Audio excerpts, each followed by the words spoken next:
Bonjour tout le monde, j'espère que vous allez bien. Je vous fais un live très important concernant un retour de la justice française enfin contre la plateforme Uber. Très grosse nouvelle. Elle nous est parvenue aujourd'hui, le karma, le destin, appelez-le comme vous voulez. En tout cas, moi je remercierai Dieu parce que ça a pris des années. Et enfin, on va pouvoir traîner Uber devant la justice pénale. Voilà, comme quoi être patient. Comme quoi, ne pas lâcher, comme quoi aller jusqu'au bout, ça paye. Et la grande nouvelle que je vous annonce, c'est que tous les chauffeurs pourront y aller. Et on est en train de voir aussi, même pour certains qui seraient peut-être éligibles, mais en tout cas, vous allez pouvoir vous constituer, donc partie civile, donc, et même individuellement pour demander réparation contre cette société-là qui, depuis des années, n'a fait que exploiter les travailleurs. Contre cette société-là qui a encore une fois, déconnecté sans préavis, sans justification. Moi, je remercie Dieu parce que j'y croyais plus en fait. C'est tombé là, notre avocat m'appelle là, il n'y a même pas 1h30.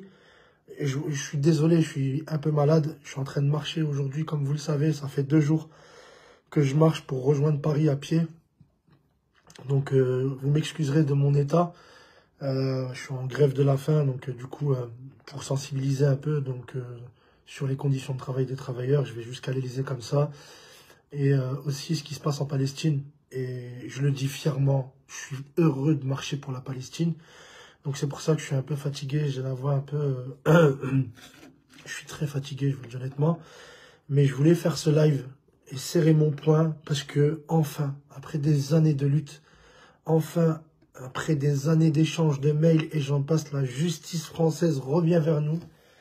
Et la justice française nous demande tout simplement de préparer les chauffeurs à attaquer la société Uber. Donc je m'adresse à Uber, qui pensait être au-dessus des lois, qui pensait vouloir m'impressionner. Cette fois-ci, c'est plus les prud'hommes. Cette fois-ci, c'est le pénal. Là, on est dans une autre étape. Vous aviez donc des procédures en cours au prud'homme, mais là maintenant, on passe à une autre étape. C'est le pénal cette fois-ci. Vous avez été trop loin, vous êtes en train d'exploiter les chauffeurs, vous êtes en train de les humilier. Et donc, du coup, je vous le dis, c'est une très grosse nouvelle qui est tombée. Et rien que pour ça, c'est quelque chose qui me donne de l'espoir, qui me donne du courage.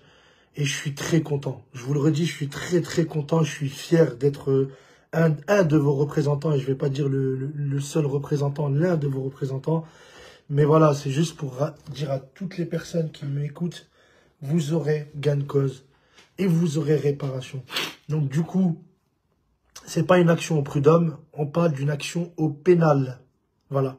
Donc là, le procureur de la République française, d'accord, donc du coup, qui depuis un moment s'était penché sur le dossier, ça a pris du temps,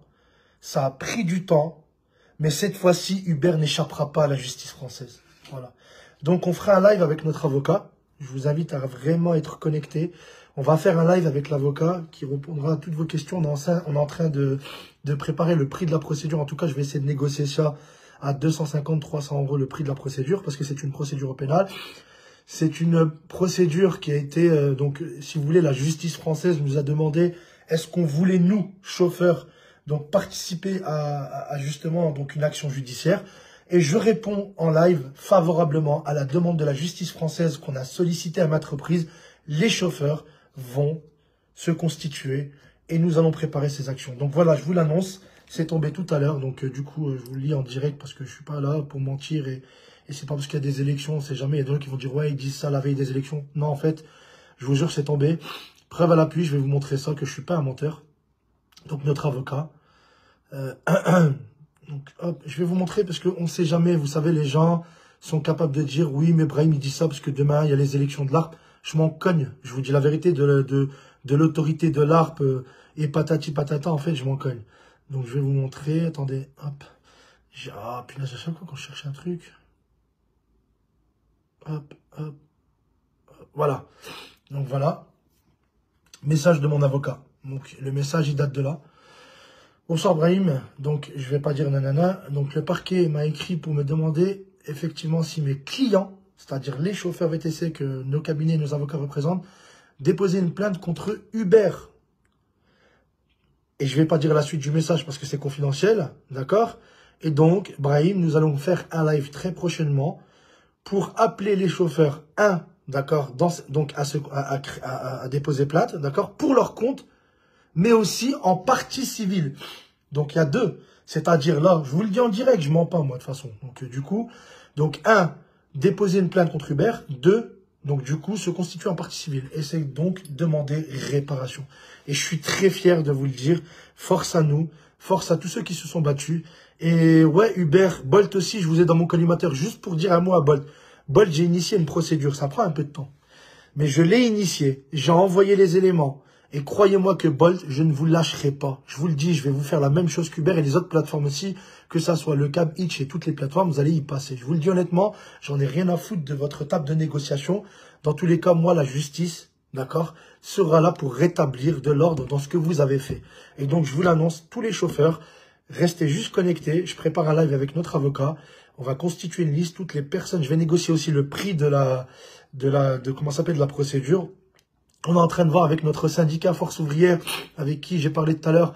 Donc, j'ai contacté Force Ouvrière, qui m'a dit, aucun problème, Brahim, on est là, tu peux compter sur nous. Donc, Force Ouvrière sera à nos côtés pour nous accompagner dans cette procédure et voir comment ils peuvent faire pour nous aider justement sur peut-être la prise en charge et j'en passe. Mais en tout cas, voilà. Et je vous demande une chose, c'est hyper important. J'ai pas eu le temps de faire de la propagande. Mais ce soir, vous avez encore l'occasion de voter pour nous. FNTL. Donc, FO, VTC. C'est important de voter pour... il y a 8000 votants, on sait pas... je crois pas forcément à ces élections, hein, je vous le redis, mais soyez mobilisés encore cette nuit. Dites à tous vos camarades de voter pour FNTL, FO, UNCP. Et voilà, et même si on ne gagne pas, et je doute qu'on gagne, je vais être honnête avec vous, je ne crois pas du tout qu'ils veuillent qu'on gagne. Dans tous les cas, vous pouvez compter sur nous pour les procédures qui sont en cours et qui sont en train, tout simplement, d'arriver à leur terme. Donc voilà, en tout cas, merci à vous. Je suis très malade, je suis sincèrement désolé. Là, j'enchaîne avec un live TikTok. Je répondrai à quelques questions sur TikTok, donc n'hésitez pas à venir sur TikTok. Merci à vous et à très vite.